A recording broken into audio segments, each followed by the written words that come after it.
Mint is still $15 a month for premium wireless. And if you haven't made the switch yet, here are 15 reasons why you should. 1, it's $15 a month. 2, seriously, it's $15 a month. 3, no big contracts. 4, I use it. 5, my mom uses it. Are you playing me off? That's what's happening, right? Okay, give it a try at mintmobile.com/switch. Upfront payment of $45 for 3-month plan, $15 per month equivalent required. New customer offer first 3 months only. Then full price plan options available. Taxes and fees extra. See mintmobile.com. Bienvenidos a Historias Sagradas. Aquí exploramos los relatos más poderosos y trascendentales de las Escrituras.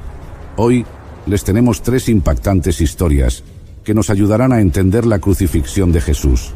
Comenzaremos con el amargo destino de Poncio Pilato, el hombre que sentenció a Jesús a muerte. ¿Cómo culminó su vida después de tan trascendental decisión? Luego, nos adentraremos en el destino del centurión que atravesó el costado de Jesús. ¿Qué sucedió con él? ¿Y cuál fue su sorprendente final? Y finalmente, reflexionaremos sobre las últimas palabras de Jesús en la cruz. ¿Qué significado profundo tienen estas 7 declaraciones finales? A través de estos relatos, podemos contemplar la profundidad del amor de Dios y la importancia de su plan redentor. Cada detalle revela no solo eventos históricos, sino también verdades espirituales que siguen siendo relevantes y transformadoras para nosotros hoy. Prepárense para un viaje fascinante a través de estas historias bíblicas y descubran cómo estos relatos siguen impactando nuestras vidas, aún en nuestros días, desafiándonos a crecer en fe y comprensión. Comencemos.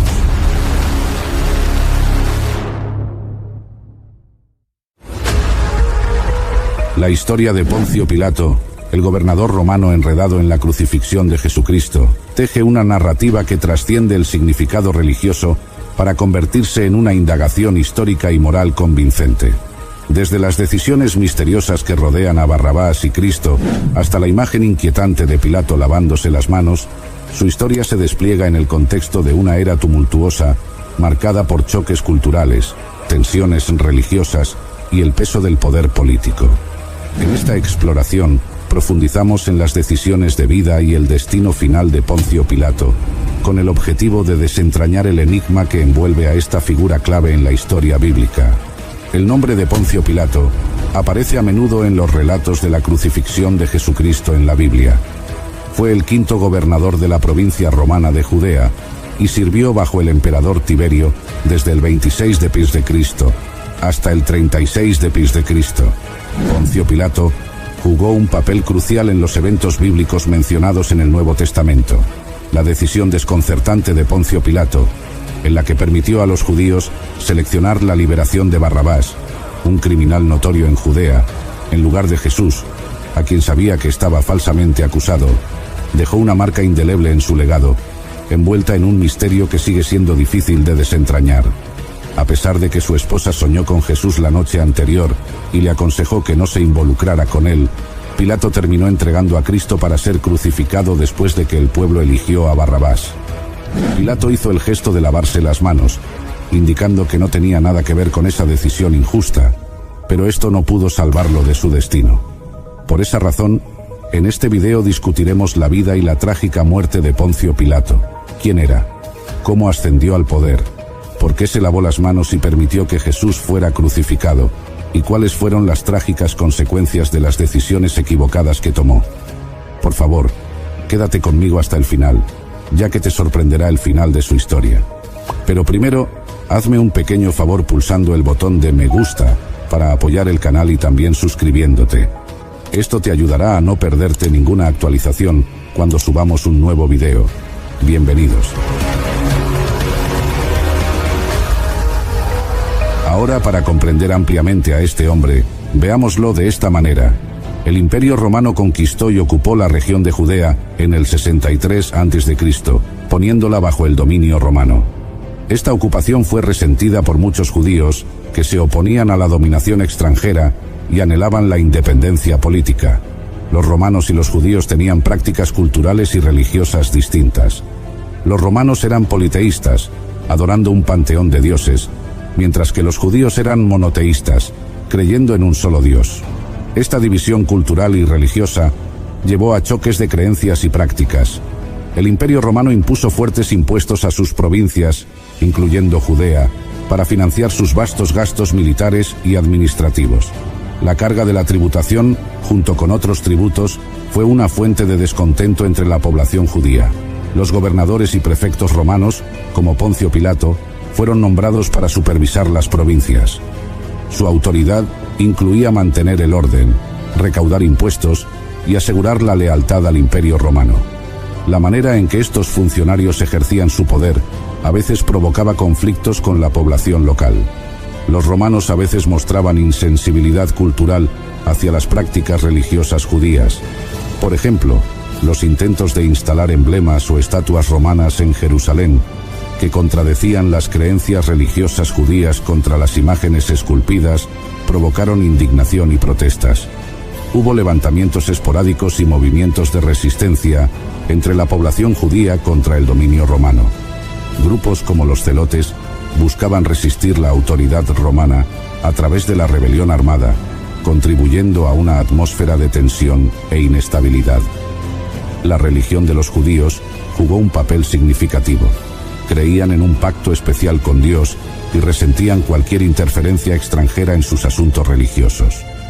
Los romanos, a su vez, a menudo percibían las prácticas religiosas judías como peculiares y sospechaban de potenciales sentimientos rebeldes. Esto llevó a una serie de tensiones en la región donde Poncio Pilato supervisaba, lo que lo puso bajo presión en su gobierno. La vida temprana de Poncio Pilato no está extensamente documentada, y los registros históricos proporcionan información limitada sobre sus antecedentes. Lo que se sabe proviene de referencias breves en textos históricos y los relatos del Nuevo Testamento en la Biblia. Poncio Pilato nació alrededor del año 26 a.C. y provenía de una familia que pertenecía al orden ecuestre romano, una clase social por debajo de la clase senatorial, pero aún considerada parte de la élite romana. El lugar exacto de su nacimiento es incierto, pero los registros históricos sugieren que probablemente nació en el centro de Italia. Los antecedentes familiares y la educación temprana no están bien documentados y hay poca información sobre su educación o carrera temprana. Ascendió a la prominencia a través de su asociación con figuras influyentes en la política romana, lo que finalmente lo llevó a su nombramiento en posiciones clave dentro del Imperio Romano. La entrada de Pilato en el servicio público se atribuye a menudo a sus conexiones y relaciones con individuos influyentes en Roma. No era raro que individuos de la clase ecuestre aseguraran posiciones dentro de la administración romana a través de conexiones familiares o políticas. La carrera de Pilato en el servicio público progresó y finalmente se convirtió en prefecto, gobernador de la provincia romana de Judea, un puesto que ocupó desde aproximadamente el 26 hasta el 36 de Cristo. Pilato compartió una cantidad limitada de poder civil y religioso con la asamblea judía del Sanedrín, compuesta por 23 o 71 ancianos.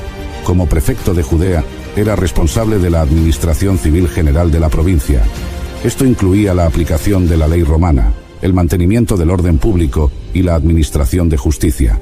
El prefecto tenía el mando sobre las fuerzas militares romanas estacionadas en Judea.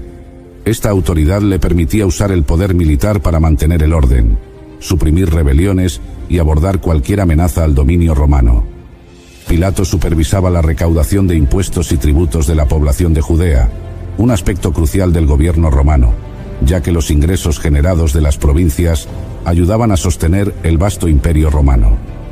Pilato sirvió como la máxima autoridad judicial en Judea, con el poder de presidir juicios, emitir juicios y administrar castigos. Sus decisiones debían alinearse con la ley romana y tenía el poder de imponer la pena capital, aunque en el caso de Jesús no quería hacerlo. En el Evangelio de Lucas podemos leer los altibajos en el juicio de Jesús, donde Pilato intentó pasar la responsabilidad a Herodes, un príncipe de Judea que había sido responsable de ordenar la decapitación del profeta Juan el Bautista 3 años antes. Cuando Herodes devolvió la responsabilidad a Pilato, éste la entregó al pueblo judío. The sick day struggle is real. But with Dimetapp, it doesn't have to be. Children's Dimetapp works quickly to soothe multiple bothersome cough, cold, and allergy symptoms in a single dose. Our fast-acting formulas are designed with kids in mind, so they get everything they need and nothing they don't. Available in liquid and on-the-go chewable tablets. Tap the banner now to shop at Amazon and say goodbye to the sick day struggle with Dimetapp. Use as directed. En el Evangelio de Juan podemos ver una postura más arrogante de Pilato, quien cuestiona a Jesús cuando éste afirma ser rey y se burla del Mesías cuando dice que vino al mundo para testificar de la verdad. Ahora, volviendo a la historia, los líderes religiosos judíos presionaron a Pilato para condenar a Jesús, diciendo que representaba una amenaza para el orden público y el poder romano. Sin embargo, el verdadero temor de esos hombres era que Cristo fomentara una revuelta entre los judíos. En el libro de Juan, la Biblia dice que Pilato interrogó a Cristo, quien afirmó que su reino no era de este mundo y que había venido a proclamar la verdad. Al escuchar eso, Poncio Pilato consideró a Jesús inocente de los cargos de rebelión contra Roma y César. A pesar de no encontrar culpa en ese hombre, Pilato carecía de la valentía para mantenerse firme contra los judíos que querían crucificar a Jesús. La situación entre judíos y romanos era tensa en ese momento. Pilato prefirió complacer a esas personas en lugar de ir en contra de lo que creía que era correcto. Como parte de una tradición durante la Pascua, ofreció liberar a un prisionero. Pilato propuso liberar a Jesús, pero la multitud pidió la liberación de Barrabás, un criminal condenado, en lugar de Cristo. Al ver a su esposo siendo presionado por la gente, la esposa de Pilato, Claudia, le advirtió sobre el error que estaba a punto de cometer. Mira lo que dice la Biblia. Mientras Pilato estaba sentado en el tribunal, su esposa le envió este mensaje: no te metas con ese hombre inocente, porque hoy he sufrido mucho en sueños por causa de él. Pero enfrentado a la insistencia de la población y al temor de iniciar una gran revuelta popular, Pilato se lavó públicamente las manos, simbolizando que no tenía nada que ver con esa decisión y que la responsabilidad recaería en el pueblo y los líderes religiosos. Luego, Jesús fue crucificado en el Calvario, fuera de Jerusalén. La participación de Poncio Pilato en la narrativa bíblica terminó ahí, pero su vida como líder del Imperio Romano en Judea continuó. Incluso después de encontrarse con Cristo, Pilato siguió siendo el mismo hombre malvado. Los relatos históricos muestran que 3 años después de la muerte de Jesús, Pilato tomó medidas brutales, ordenando el arresto y asesinato de algunos galileos que estaban haciendo sacrificios en el templo. Se informa que Pilato ordenó la matanza de un grupo de samaritanos armados en una aldea llamada Tirana. Estos samaritanos esperaban encontrar artefactos que se creía habían sido enterrados allí por Moisés. El líder de este movimiento podría haber sido Doso, una figura mesiánica entre los samaritanos activa en ese tiempo. Los samaritanos, que afirmaban no estar armados, presentaron una queja ante Lucio Vitelio el Viejo, gobernador de Siria del 35 al 39 d.C. Esta queja llevó a la llamada de Pilato a Roma para enfrentar el juicio por parte de Tiberio. Sin embargo, Tiberio había muerto antes de la llegada de Pilato, situando la fecha de la destitución de Pilato como gobernador alrededor del 37 d.C. Tras la muerte de Tiberio, el destino de Pilato iba a ser determinado por el nuevo emperador Calígula, uno de los líderes más notorios de la antigua Roma. No está claro si se llevó a cabo alguna audiencia formal, ya que los nuevos emperadores a menudo desestimaban asuntos legales pendientes de reinados anteriores. El único resultado seguro fue que Pilato no fue reinstalado como gobernador de Judea. Las razones para esto son debatidas, ya sea porque la audiencia salió mal o porque Pilato eligió no regresar. Sin embargo, era seguro que Pilato fue enviado al exilio en la región de la Galia, donde se encuentra Francia. El historiador de la Iglesia primitiva, Eusebio, escribiendo a principios del siglo IV, afirmó que la tradición relata que Pilato se suicidó posteriormente debido a la desgracia. Eusebio, el historiador cristiano temprano, proporciona un relato de la muerte de Poncio Pilato en su obra Historia de la Iglesia. Según Eusebio, esta información se deriva de la tradición y no ofrece detalles explícitos ni fuentes. El mismo escritor Josefo, en el libro 18 de Antigüedades, dice que Herodes Agripa, quien fue nombrado rey por Claudio, mató a Santiago, el hermano de Juan, con la espada, y que Pedro, habiendo sido encarcelado, fue después crucificado. dice que se informa en muchas obras históricas que Pilato cayó en tales calamidades que se vio obligado a convertirse en su propio asesino y verdugo. En este pasaje, Eusebio atribuye la información sobre el suicidio de Pilato a muchas obras históricas, pero no especifica cuáles ni proporciona referencias directas para corroborar esta afirmación. El uso del término «se informa» sugiere que Eusebio está transmitiendo información que era parte de la tradición más amplia que circulaba en ese momento, en lugar de basarse en evidencia documentada específica. Los estudiosos han abordado el relato de Eusebio con cautela debido a la falta de corroboración independiente y al hecho de que el propio Eusebio reconoce la información como parte de la tradición. La narrativa sobre el suicidio de Pilato puede haber servido a un propósito teológico, enfatizando la retribución divina por su papel en la crucifixión de Jesús, en lugar de estar basada en evidencia histórica concreta. Ha habido algunos argumentos sobre esta afirmación, aunque los historiadores tempranos, como Daniel Schwartz, argumentan en contra de descartar a la ligera las afirmaciones de Eusebio. Fuentes notables, incluyendo al filósofo del siglo II Celso, cuestionaron por qué, si Jesús era Dios, Pilato no había sido castigado. El apologista cristiano Orígenes, escribiendo alrededor del 248 d.C., respondió sugiriendo que nada malo le pasó a Pilato porque la responsabilidad de la muerte de Jesús recaía en los judíos, no en Pilato. El supuesto suicidio de Pilato no se menciona en las obras de Josefo, Filón o Tácito. Paul Mayer sugiere que el destino de Pilato probablemente implicó retirarse como funcionario del gobierno y convertirse en un magistrado romano pensionado, en lugar de encontrar un final más desastroso. Joan Taylor señala que Filón discutió a Pilato como si ya estuviera muerto en Embajada a Gallo, escrita unos años después del mandato de Pilato como gobernador. Y hasta aquí nuestro episodio de hoy. El legado de Poncio Pilato se mantiene como un recordatorio conmovedor de la compleja interacción entre el poder, la moralidad y la convicción personal. Su papel crucial en la narrativa de la crucifixión, marcado por momentos de ambigüedad moral y conveniencia política, sigue cautivando las mentes a través de las edades. El enigmático lavado de manos, las decisiones reticentes tomadas bajo presión y las consecuencias finales enfrentadas por Pilato pintan un vívido cuadro de un líder desgarrado entre fuerzas en conflicto. Ya sea en el ámbito de la fe o en los anales de la historia de Poncio Pilato sigue siendo una exploración intemporal de la condición humana, incitando a la reflexión sobre el impacto perdurable de las decisiones tomadas en el crisol de momentos cruciales.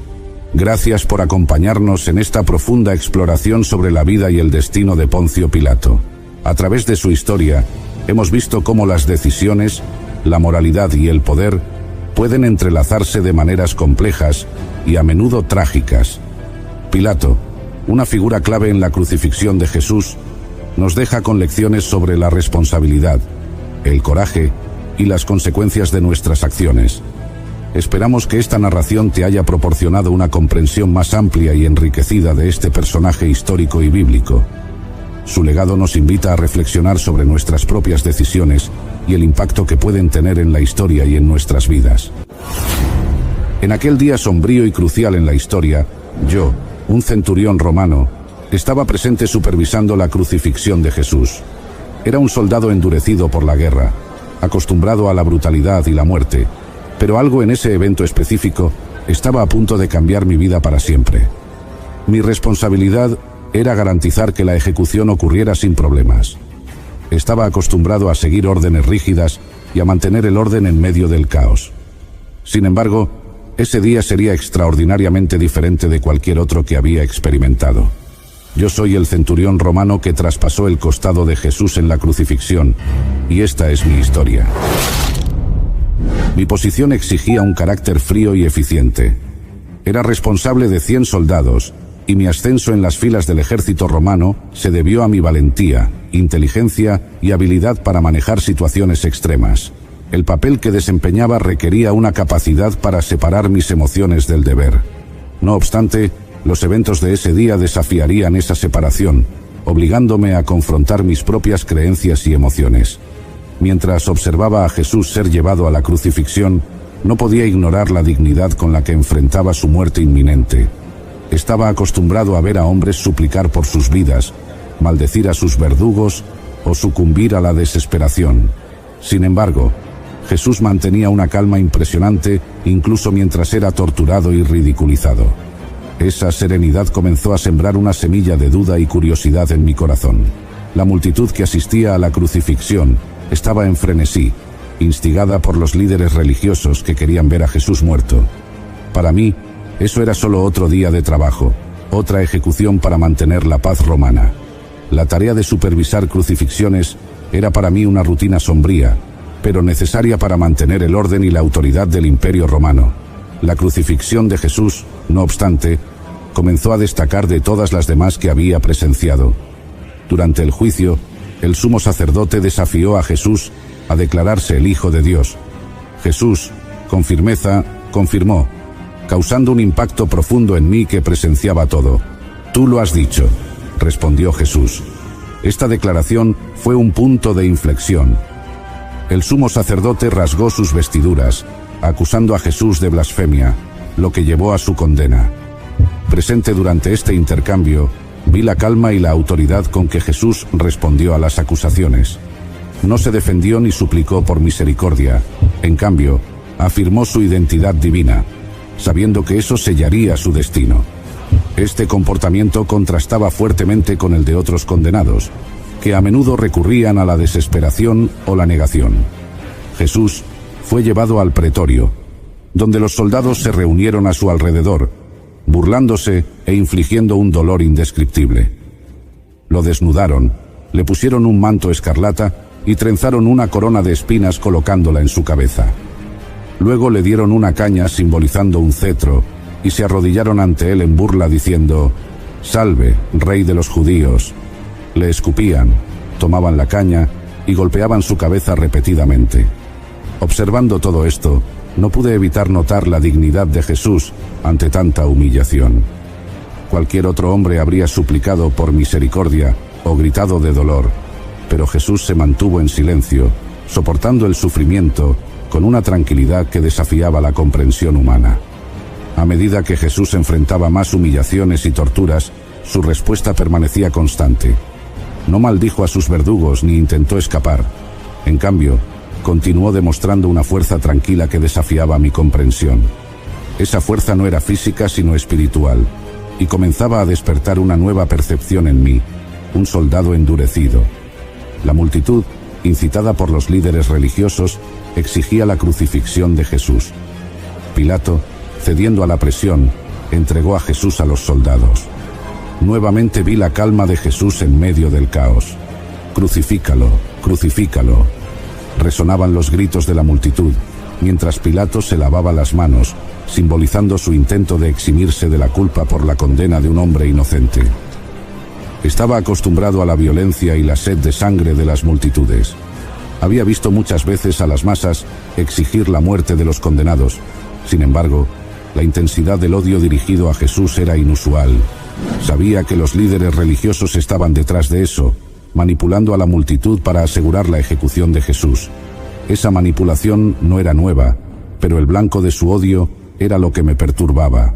Mientras Jesús cargaba su cruz por las estrechas calles de Jerusalén, cayendo bajo el peso, me vi obligado a intervenir, ordenando a Simón de Cirene que ayudara a cargar la cruz. Este simple acto de compasión, ordenado por mí, mostró que incluso en mi papel de ejecutor no era insensible al sufrimiento humano. Vi en Jesús a un hombre que no merecía ese destino. A medida que la procesión avanzaba, la multitud continuaba burlándose e insultando a Jesús. Sin embargo, Jesús no devolvió el odio, permaneció en silencio, soportando todo con una dignidad que desafiaba las expectativas. Ese comportamiento contrastaba con la reacción típica de otros condenados, que frecuentemente responden a la violencia con violencia o desesperación. Cuando llegaron al lugar, clavaron a Jesús en la cruz y la elevaron entre dos ladrones, cumpliendo la profecía de Isaías sobre él ser contado entre los transgresores.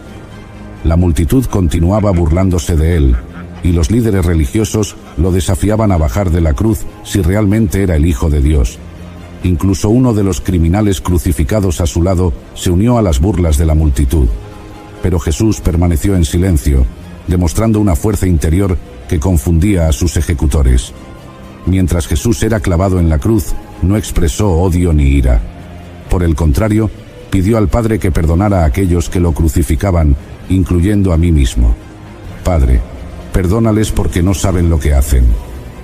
Estas palabras, pronunciadas en medio de la agonía, revelaron una profundidad de amor y compasión que desarmó mi corazón.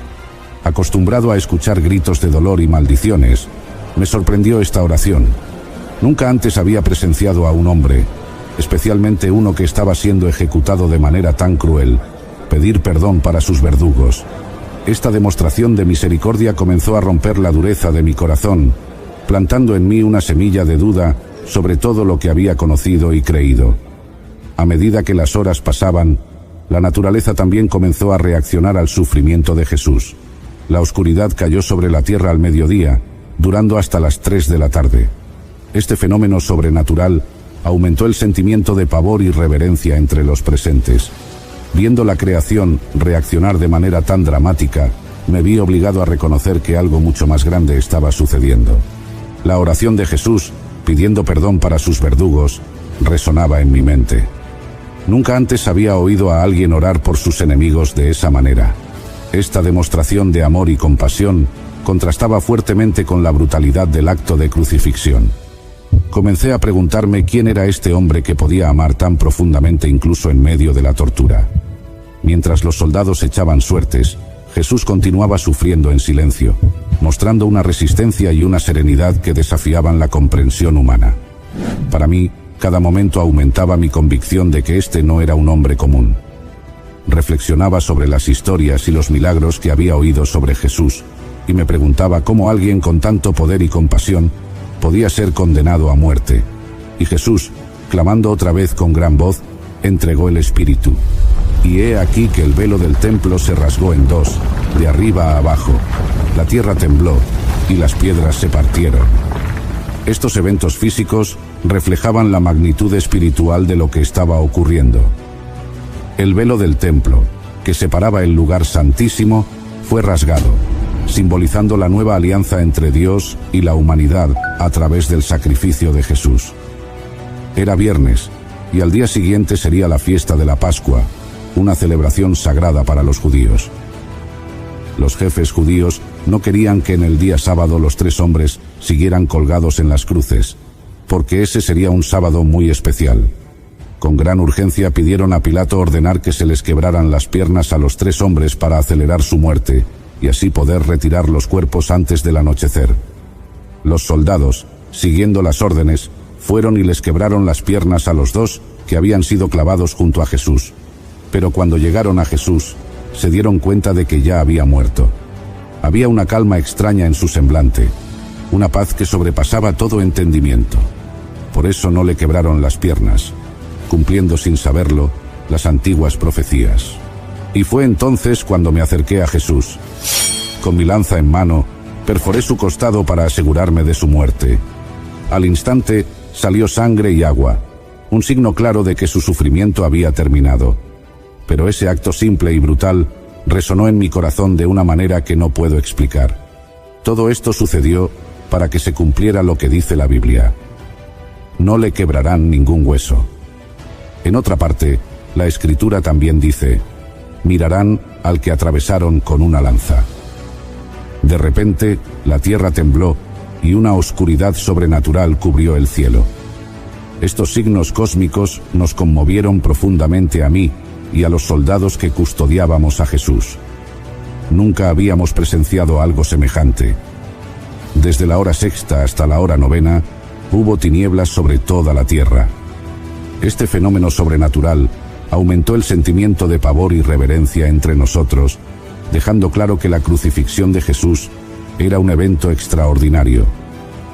Viendo la creación reaccionar de manera tan dramática, me vi obligado a reconocer que estaba ante un momento único en la historia. La tierra tembló y las rocas se partieron, mostrando que la naturaleza estaba de luto por la muerte del Hijo de Dios.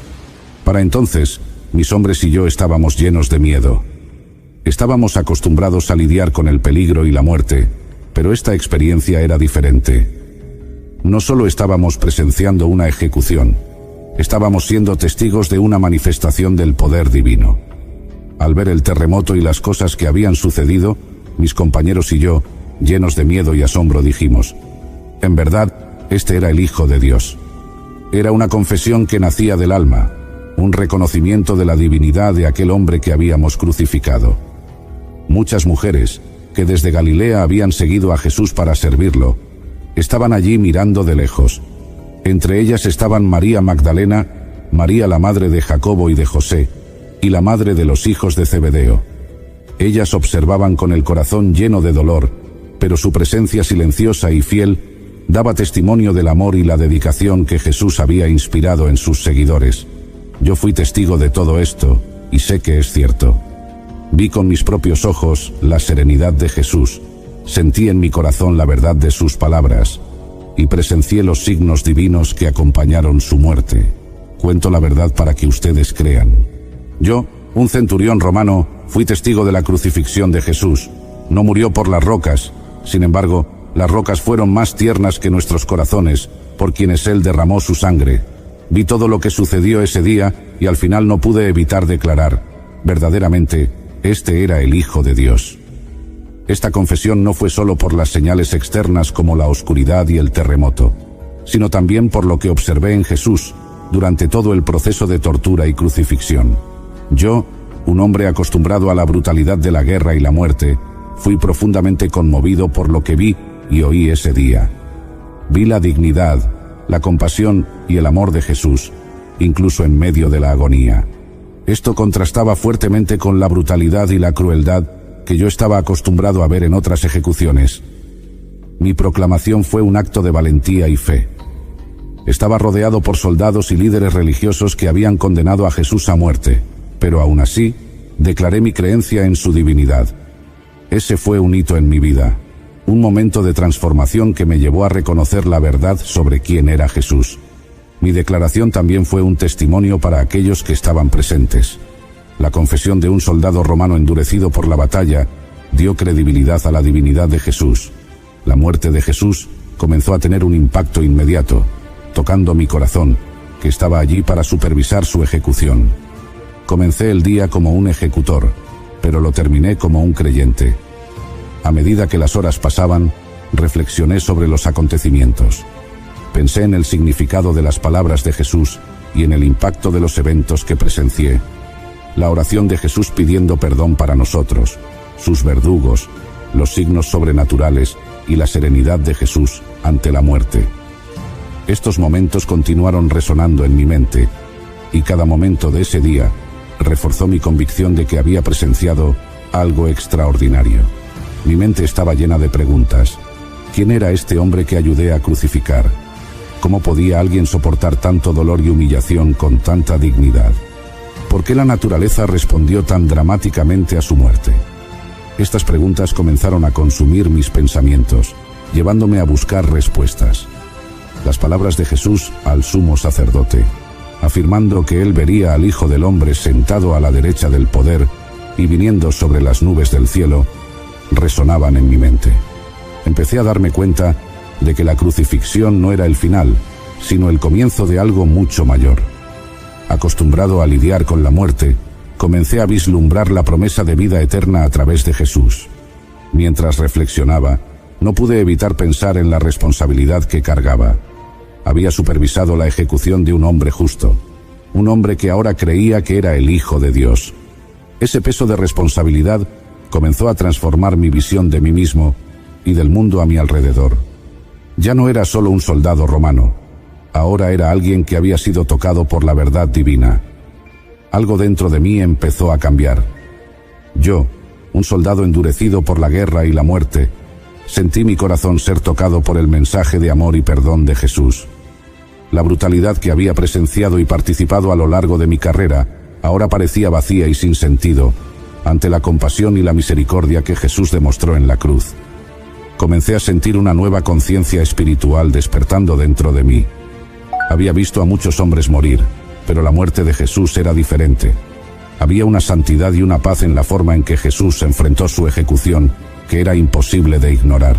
Esta experiencia empezó a romper la dureza de mi corazón, llevándome a reconsiderar mis creencias y valores. Mi transformación interior no fue inmediata, sino gradual. A medida que reflexionaba sobre los eventos de ese día, sentí una creciente necesidad de buscar la verdad. Empecé a preguntarme sobre el significado de la vida y la muerte, y sobre el propósito de mi propia existencia. Esta búsqueda espiritual me llevó a un viaje de descubrimiento y autoconocimiento. Antes era conocido por mi eficiencia y frialdad, pero ahora empecé a demostrar señales de compasión y humildad. Comencé a tratar a mis subordinados y prisioneros con más humanidad, reflejando la influencia de Jesús en mi vida. Mi transformación interior fue un testimonio del poder de la cruz para cambiar corazones y mentes, llevándome a una nueva comprensión de amor y justicia. El impacto de ese día no se limitó solo a mí. Otros soldados y espectadores también fueron profundamente afectados por lo que vieron y oyeron. La crucifixión de Jesús dejó una marca indeleble en todos los presentes, llevando a muchos a cuestionar sus creencias y a buscar la verdad. La muerte de Jesús comenzó a esparcir semillas de fe que germinarían en las semanas y meses siguientes. Entre los presentes estaban las mujeres que acompañaron a Jesús desde Galilea, incluyendo a María Magdalena, María madre de Santiago y José, y la madre de los hijos de Zebedeo. Ellas observaron todo desde lejos, pero su amor y devoción a Jesús eran innegables. Estas mujeres serían las primeras en presenciar la resurrección de Jesús, y su testimonio sería crucial para esparcir la buena nueva. La crucifixión también tuvo un impacto significativo sobre José de Arimatea y Nicodemo, ambos miembros del Sanedrín que secretamente creían en Jesús. Arriesgaron sus reputaciones y posiblemente sus vidas para pedir el cuerpo de Jesús a Pilato y enterrarlo con dignidad. Este acto de valentía y fe demostró que la muerte de Jesús estaba comenzando a transformar corazones, incluso entre los líderes religiosos. Yo, el centurión que comenzó el día como un ejecutor, lo terminé como un creyente. Mi declaración de fe fue un hito en la historia de la salvación, mostrando que incluso los más endurecidos pueden ser tocados por la gracia divina. Mi transformación sirvió como un poderoso testimonio del poder redentor de la cruz, inspirando a otros a buscar la verdad y a abrazar la fe en Jesús. María Magdalena, una seguidora devota de Jesús, también estaba presente. Su testimonio sobre la resurrección de Jesús añadió más credibilidad a mi experiencia. Ella fue la primera en ver a Jesús resucitado, y su historia inspiró a muchos a creer en el poder de la resurrección. María Magdalena fue y anunció a los discípulos: «He visto al Señor», y les contó lo que Él le había dicho. María Magdalena era una mujer que había sido liberada de 7 demonios por Jesús. Su gratitud y amor por Él eran profundos, y lo siguió fielmente, apoyando su ministerio. Cuando Jesús fue crucificado, ella permaneció al pie de la cruz, presenciando su sufrimiento y muerte. Su presencia constante al lado de Jesús, durante sus momentos más difíciles, mostró su devoción inquebrantable. La resurrección de Jesús fue un momento de gran alegría y transformación para María Magdalena. Corrió para contar a los discípulos que estaban escondidos por miedo a los líderes judíos. Su mensaje trajo esperanza y renovó la fe de aquellos que estaban desanimados. La experiencia de María Magdalena como testigo ocular de la resurrección fue un poderoso testimonio que ayudó a esparcir la buena nueva. Al escuchar el testimonio de María Magdalena y de otros seguidores de Jesús, mi fe se fortaleció aún más. La resurrección de Jesús confirmó todo lo que había presenciado durante la crucifixión. Vi que la muerte no tenía la última palabra y que la vida eterna era una realidad prometida por Jesús. Este entendimiento profundo me llevó a compartir mi propia experiencia y fe con otros. Después de la resurrección de Jesús, comencé a compartir mi experiencia con otros. Conté cómo había presenciado los eventos extraordinarios en la crucifixión, incluyendo los signos sobrenaturales y la compasión de Jesús. Mi historia conmovió muchos corazones y llevó a muchos a la fe en Cristo. Me convertí en uno de los primeros en reconocer públicamente la divinidad de Jesús, mostrando que el mensaje de Jesús era para todos, judíos y gentiles. La crucifixión y la resurrección de Jesús tuvieron un impacto profundo y duradero. Mi historia, de comenzar el día como un ejecutor y terminarlo como un creyente, es un poderoso testimonio del poder transformador de la cruz. El mensaje de Jesús continúa tocando corazones y cambiando vidas, tal como lo hizo hace más de 2000 años. Que todos podamos ser inspirados por la fe y el amor de Jesús, siguiendo su ejemplo de compasión y misericordia. Hola queridos hermanos y hermanas, bienvenidos a nuestro canal Historias Sagradas.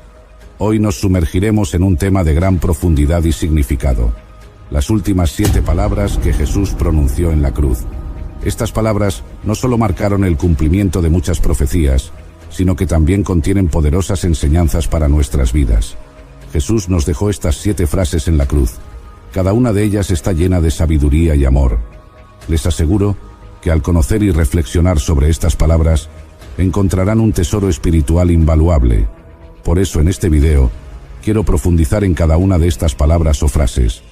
Les invito a quedarse hasta el final, pues estoy seguro de que aprenderán mucho y recibirán gran bendición. Para aquellos que nos visitan por primera vez, en nuestro canal Historias Sagradas, este es un canal donde exploramos las enseñanzas de la Biblia y respondemos a tus preguntas sobre Dios y la fe cristiana.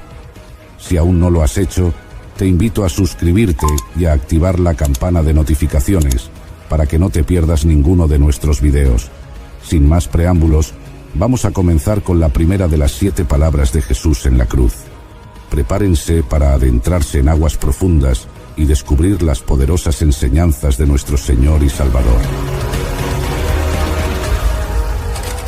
La primera palabra que Jesús pronunció en la cruz se encuentra en el Evangelio de Lucas 23:34 y dice: Padre, perdónalos porque no saben lo que hacen.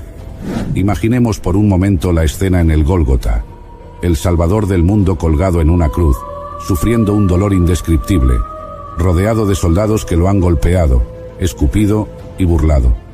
En medio de esta agonía, en lugar de clamar por justicia o expresar su dolor, Jesús eleva una oración al Padre, intercediendo por sus verdugos. Esta palabra es un testimonio supremo del amor y la misericordia de Dios. Jesús, en su humanidad, experimenta el dolor y el sufrimiento más extremos, y sin embargo, su corazón está lleno de compasión.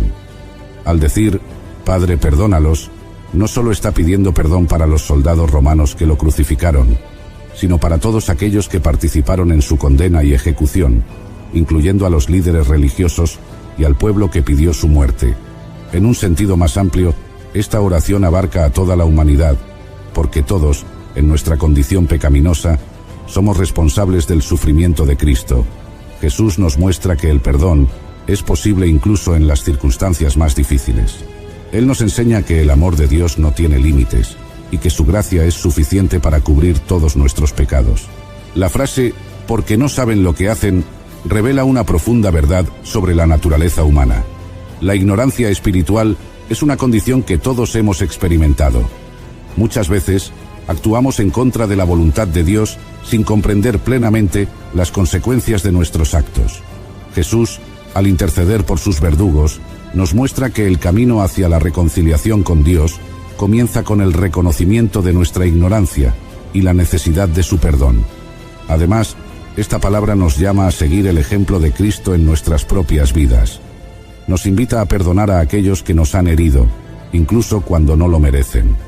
El perdón no significa ignorar el dolor o justificar la ofensa, sino liberarnos del peso del rencor y permitir que la gracia de Dios transforme nuestras relaciones. Al perdonar, imitamos a Cristo y permitimos que su amor fluya a través de nosotros, sanando corazones y restaurando relaciones. El perdón es una de las enseñanzas más difíciles de practicar, pero también es una de las más liberadoras. Cuando perdonamos, experimentamos la paz y la libertad que solo Dios puede dar. No se trata de un acto de debilidad, sino de una manifestación del poder del Espíritu Santo en nosotros. Jesús nos mostró que el perdón es un acto de obediencia y fe, un reflejo del carácter de Dios en nuestras vidas. La oración de Jesús en la cruz nos recuerda que el perdón es posible y que a través de él podemos experimentar la plenitud del amor de Dios. Al meditar en esta primera palabra, pidamos al Espíritu Santo que nos llene de la capacidad de perdonar, de amar sin condiciones y de interceder por aquellos que nos han hecho daño. Que podamos, como Jesús, mirar más allá de las ofensas y ver la necesidad de salvación en cada persona. Que su ejemplo nos inspire a vivir una vida marcada por la gracia y la compasión. La segunda palabra que Jesús pronunció en la cruz se encuentra en Lucas 23:43 y dice: «De cierto te digo que hoy estarás conmigo en el paraíso». En esta escena, Jesús no está solo en su sufrimiento. A su lado, dos criminales están siendo crucificados. Uno de ellos se burla de Jesús, pero el otro, consciente de su propia culpa y de la inocencia de Jesús, le dice: «Jesús, acuérdate de mí cuando vengas en tu reino». Es en respuesta a esta súplica sincera que Jesús pronuncia estas palabras de promesa y esperanza. Imaginemos la escena. Un hombre que ha vivido una vida de crimen, en el último momento de su existencia, encuentra la fe y se vuelve a Jesús. En su desesperación y arrepentimiento, reconoce a Jesús como su Salvador. Y Jesús, en su infinita misericordia, le ofrece no solo perdón, sino también la certeza de la salvación. Hoy estarás conmigo en el paraíso. Es una declaración poderosa y transformadora. Esta segunda palabra de Jesús nos revela varias verdades profundas. En primer lugar, nos muestra que la salvación es un regalo de gracia que no depende de nuestras obras, sino de nuestra fe en Jesús. Este criminal no tuvo tiempo para hacer buenas obras, no pudo redimirse a través de acciones, pero su fe en Jesús fue suficiente para garantizarle un lugar en el paraíso. Esto nos enseña que nunca es tarde para volverse a Dios y que su gracia está disponible para todos, sin importar nuestro pasado. Además, la promesa de Jesús, «Hoy estarás conmigo en el paraíso», nos asegura que la vida eterna comienza en el momento en que ponemos nuestra fe en Él. No es algo que esperamos en un futuro lejano, sino una realidad presente. Esta promesa ofrece consuelo y esperanza a todos los creyentes, recordándonos que al morir, nuestras almas van inmediatamente a estar con el Señor. No hay un periodo de espera, no hay incertidumbre. La muerte, para los que están en Cristo, es una transición a una vida plena y eterna en su presencia. La respuesta de Jesús al criminal arrepentido también nos desafía a considerar nuestra propia actitud hacia el arrepentimiento y el perdón. Nos muestra que el verdadero arrepentimiento, incluso en el último momento, es aceptado por Dios. No hay pecado demasiado grande, no hay vida demasiado rota, que no pueda ser redimida por el amor de Cristo. Esta palabra nos llama a no juzgar a los demás por su pasado, sino a ver cada corazón como una posible morada del Espíritu Santo. Jesús, al asegurarle al ladrón que estaría con él en el paraíso, This is an ad. I hate it! An ad for crisp, refreshing Angry Orchard hard cider. That is refreshing. An ad that interrupted your podcast. I hate being interrupted! To remind you to stop being angry at me and crack open an Angry Orchard. That's a good idea. Don't get angry! Get Orchard. Angry Orchard Cider Company, LLC. AngryOrchard.com. Please drink responsibly. Angry Orchard is a hard cider with other natural flavors. nos muestra la profundidad de su amor y su disposición a salvar. Este es un amor que trasciende el tiempo y las circunstancias, un amor que está siempre dispuesto a recibir a quien se vuelve a él con fe y arrepentimiento. Es un recordatorio de que la misericordia de Dios es inagotable y su gracia es suficiente para todos. Al meditar en esta segunda palabra, pidamos a Dios que nos dé un corazón lleno de compasión y misericordia, que nos permita ver a los demás a través de los ojos de Cristo y que nos dé la valentía para compartir su mensaje de esperanza y salvación con el mundo. Que podamos vivir con la seguridad de su promesa de vida eterna y que nuestra fe en Jesús nos guíe cada día hacia una relación más profunda con Él. Avancemos a la tercera palabra de Jesús en la cruz, y esta se encuentra en Juan 19:26-27, que dice: «Mujer, he ahí tu hijo», y a Juan le dijo: «He ahí tu madre». En este momento de profundo sufrimiento y agonía, Jesús, con un amor que trasciende el dolor físico, muestra su cuidado y preocupación por los suyos. Al ver a su madre, María, y al discípulo amado, Juan, de pie junto a ella, Jesús les habla con ternura y compasión, asegurándose de que su madre no quedara desamparada. Imaginemos la escena. María, la madre de Jesús, está viendo a su hijo sufrir en la cruz. El dolor en su corazón debe haber sido indescriptible, una espada atravesando su alma, como le había profetizado Simeón en el templo. En medio de su propio dolor, Jesús piensa en el bienestar de su madre, mostrando un ejemplo supremo de amor filial. Al encomendar a María y a Juan el uno al otro, Jesús no solo asegura el cuidado físico de su madre, sino que también establece una nueva relación de amor y apoyo entre ellos. Esta tercera palabra nos revela varias verdades profundas y poderosas. Primero, nos muestra la importancia de honrar y cuidar a nuestros padres y familiares. Jesús, incluso en su hora más oscura, no olvidó su responsabilidad de hijo. Este acto de amor y preocupación nos recuerda que debemos honrar a nuestros padres y cuidar de ellos, especialmente en sus momentos de necesidad. La Biblia nos enseña a honrar a nuestros padres, y Jesús modela esta enseñanza hasta el final de su vida terrenal. Además, esta palabra nos enseña sobre la comunidad y el apoyo mutuo en la fe. Jesús establece una nueva familia basada en la fe y el amor. Al encomendar a Juan que cuidara de María, Jesús nos muestra que somos llamados a cuidar y apoyar a los miembros de nuestra comunidad de fe. La Iglesia es una familia espiritual, y como tal, debemos estar dispuestos a ayudarnos y sostenernos mutuamente en momentos de necesidad. La frase, mujer, he ahí tu hijo, y he ahí tu madre, también nos desafía a expandir nuestra comprensión del amor y el cuidado. No se limita solo a los lazos de sangre, sino que se extiende a todos aquellos que forman parte de nuestra vida espiritual. Nos llama a ser sensibles a las necesidades de los demás y a responder con amor y compasión, siguiendo el ejemplo de Jesús. Este acto de Jesús en la cruz también nos recuerda que en medio de nuestro propio sufrimiento, aún podemos mostrar amor y compasión hacia los demás. A menudo, el dolor y la dificultad pueden llevarnos a centrarnos en nosotros mismos, pero Jesús nos muestra un camino diferente. Él, en su agonía, se preocupó por el bienestar de su madre y de su discípulo amado. Este ejemplo nos inspira a buscar maneras de servir y cuidar a los demás, incluso cuando estamos atravesando nuestras propias pruebas. Al meditar en esta tercera palabra, pidamos a Dios que nos dé un corazón lleno de compasión y amor, que nos permita honrar y cuidar a nuestros padres y a los miembros de nuestra comunidad de fe.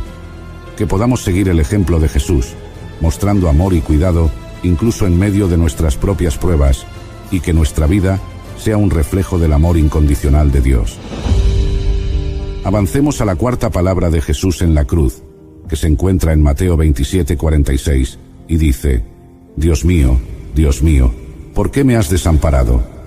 En este momento de profundo sufrimiento, Jesús cita las palabras del Salmo 22, un salmo de lamento que comienza con una expresión de angustia y desolación, pero que también contiene una profunda esperanza en la liberación de Dios. Estas palabras de Jesús reflejan el abismo de dolor y separación que él experimentó al cargar con el pecado del mundo.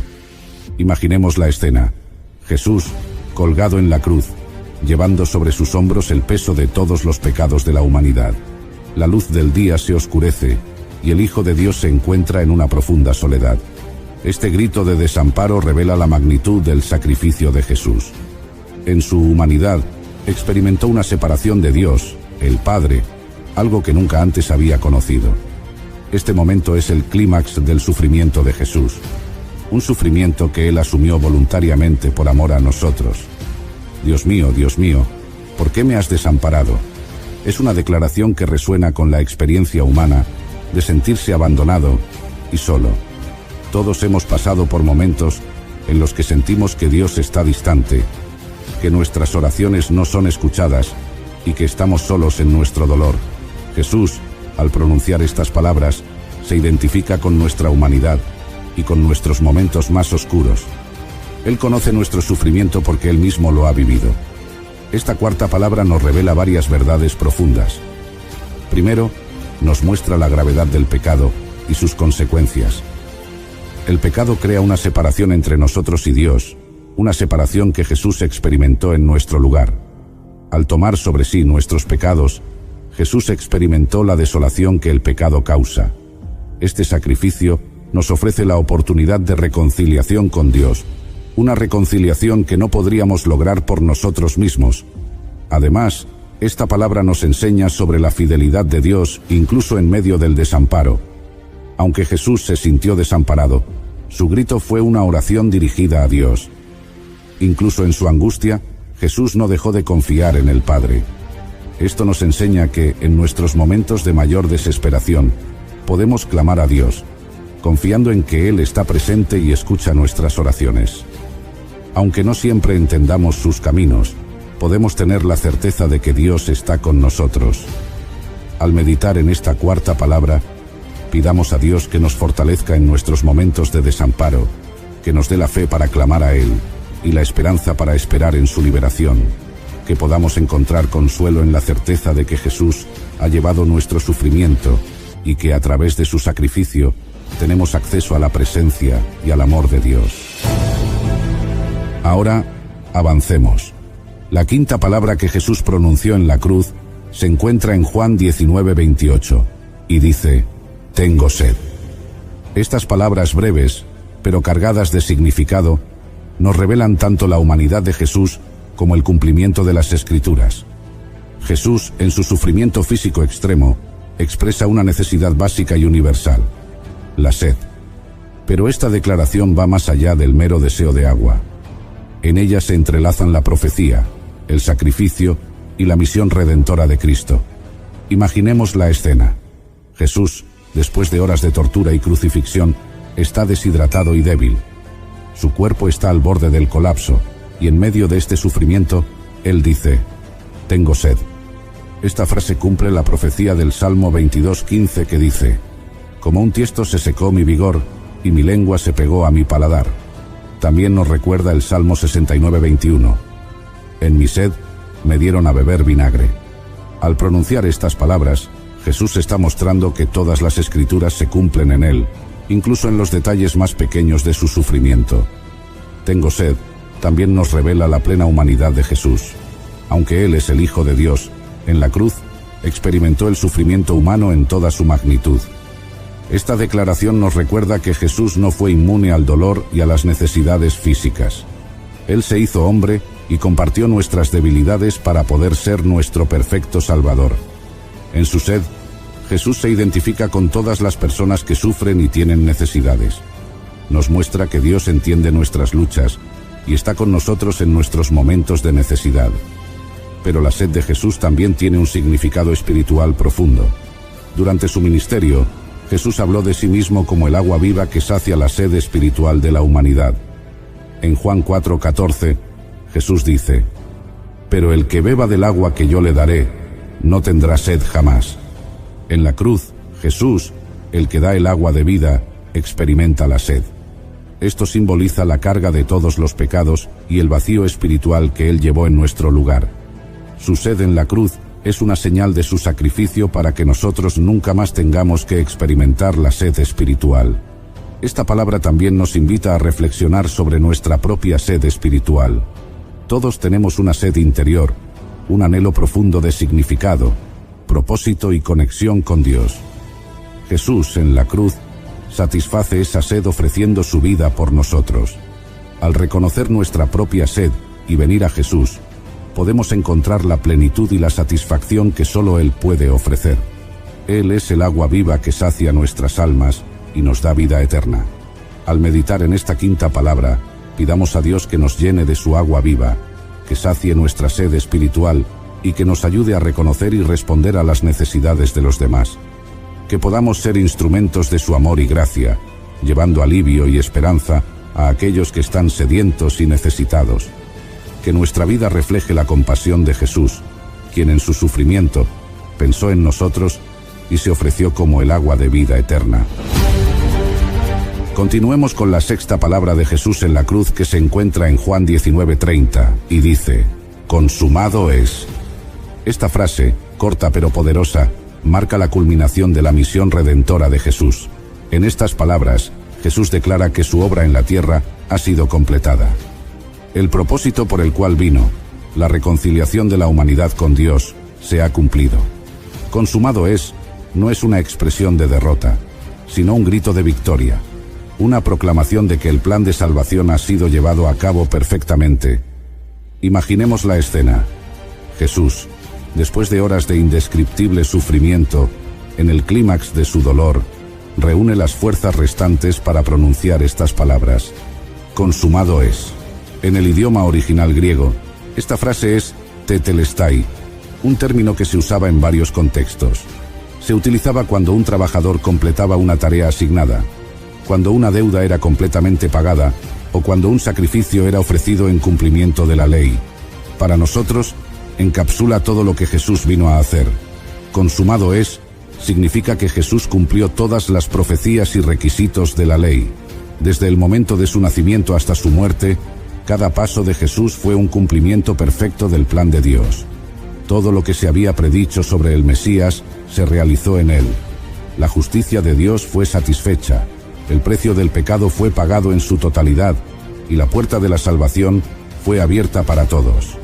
Jesús, el Cordero de Dios, ofreció su vida como el sacrificio perfecto y suficiente por los pecados del mundo. Además, consumado es, significa que la obra de redención está completa. No hay nada que podamos agregar a lo que Jesús hizo en la cruz. Su sacrificio es suficiente para cubrir todos nuestros pecados, pasados, presentes y futuros. Esto nos libera de la carga de intentar ganarnos el favor de Dios a través de nuestras obras. La salvación es un regalo gratuito de Dios, ofrecido a todos los que creen en Jesús y lo aceptan como su Salvador. Esta declaración de Jesús nos asegura que nuestra deuda ha sido pagada completamente, que hemos sido redimidos y reconciliados con Dios. Esta palabra también nos invita a reflexionar sobre nuestra propia vida y misión. Jesús cumplió perfectamente la obra que el Padre le había encomendado. Como sus seguidores, también estamos llamados a cumplir con los propósitos que Dios tiene para nosotros. Consumado es, nos desafía a vivir con intencionalidad y propósito, buscando hacer la voluntad de Dios en todo lo que hacemos. Nos recuerda que, al igual que Jesús, podemos confiar en que Dios completará la buena obra que ha comenzado en nosotros. Al meditar en esta sexta palabra, pidamos a Dios que nos llene de gratitud por el sacrificio de Jesús y la obra consumada en la cruz, que podamos vivir con la seguridad de que nuestra deuda ha sido pagada y que somos hijos e hijas de Dios, redimidos por la sangre de Cristo. Que esta verdad nos inspire a vivir con propósito, buscando cumplir la voluntad de Dios en todas las áreas de nuestra vida. Y cerrando este estudio, la séptima y última palabra que Jesús pronunció en la cruz se encuentra en Lucas 23:46 y dice: Padre, en tus manos encomiendo mi espíritu. Estas palabras, pronunciadas con un último aliento, encapsulan la entrega final y total de Jesús a su Padre Celestial. Después de soportar el peso del pecado del mundo, el dolor físico y la separación espiritual, Jesús entrega su espíritu al Padre en un acto de suprema confianza y rendición. Imaginemos la escena. Jesús, después de haber cumplido su misión redentora, está a punto de entregar su vida. Ha soportado la traición, el juicio injusto, la tortura y la crucifixión. Ha sentido el abandono y el peso de todos nuestros pecados. Y ahora, en el momento final, con una fe inquebrantable, se encomienda al cuidado del Padre. Padre, en tus manos encomiendo mi espíritu. Es un acto de confianza absoluta en la bondad y la soberanía de Dios. Estas palabras nos revelan varias verdades profundas. Primero, nos muestran la íntima relación entre Jesús y el Padre. A lo largo de su ministerio, Jesús constantemente se dirigía a Dios como Padre, demostrando una relación de amor, obediencia y confianza. Incluso en su momento más oscuro, Jesús confía en el Padre con todo su ser. Esto nos invita a considerar nuestra propia relación con Dios. Confiamos en Él lo suficiente como para encomendarle nuestra vida y nuestro espíritu, especialmente en los momentos de mayor dificultad. Además, esta palabra nos enseña sobre la naturaleza de la verdadera entrega y rendición. Jesús nos muestra que la rendición no es un acto de debilidad, sino de fuerza y confianza en el amor de Dios.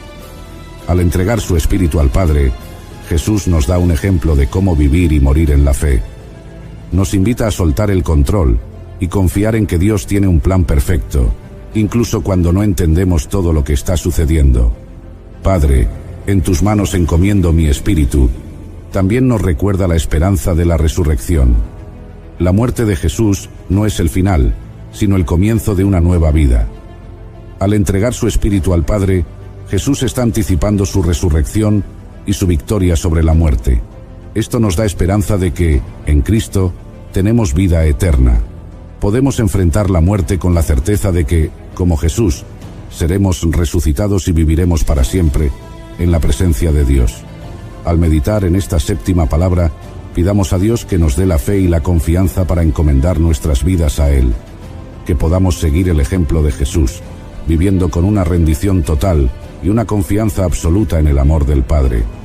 Que esta verdad nos llene de paz, esperanza y fortaleza, sabiendo que en las manos de Dios estamos seguros. Queridos hermanos y hermanas, que estas 7 palabras nos inspiren a vivir cada día con gratitud y propósito, reflejando el amor y la gracia de nuestro Salvador. Hemos llegado al final de este recorrido juntos. Cada palabra nos ha revelado la profundidad del amor de Cristo, su sacrificio perfecto y su inquebrantable fe en el Padre. Desde el perdón y la compasión hasta la entrega total y la confianza en la soberanía de Dios, estas palabras nos han desafiado, inspirado y consolado. Nos han recordado que, a través de su sacrificio, Jesús ha abierto para nosotros el camino de la reconciliación, la redención y la vida eterna.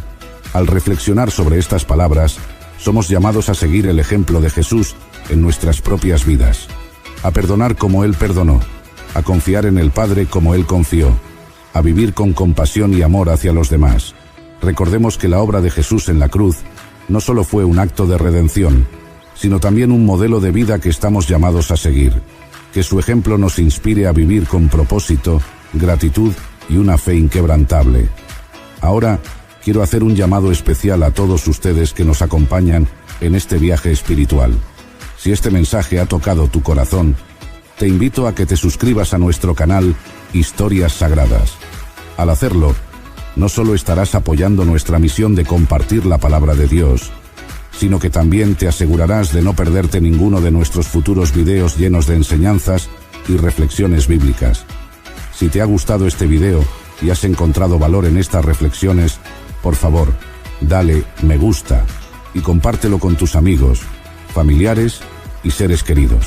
Juntos, podemos expandir el alcance de este mensaje de esperanza y amor, llevando las enseñanzas de Jesús a más corazones necesitados. También te animo a dejar tus comentarios abajo. Me encantaría saber qué palabra de Jesús en la cruz te impactó más y cómo planeas aplicar estas enseñanzas en tu vida diaria. Tu participación no solo enriquece nuestra comunidad, sino que también puede inspirar a otros. Gracias por acompañarnos en este viaje espiritual. Que el Señor te bendiga abundantemente, te llene de su paz y te guíe siempre en su amor. Nos vemos en el próximo video. Hasta entonces, que la gracia y la paz de nuestro Señor Jesucristo estén contigo. Bendiciones.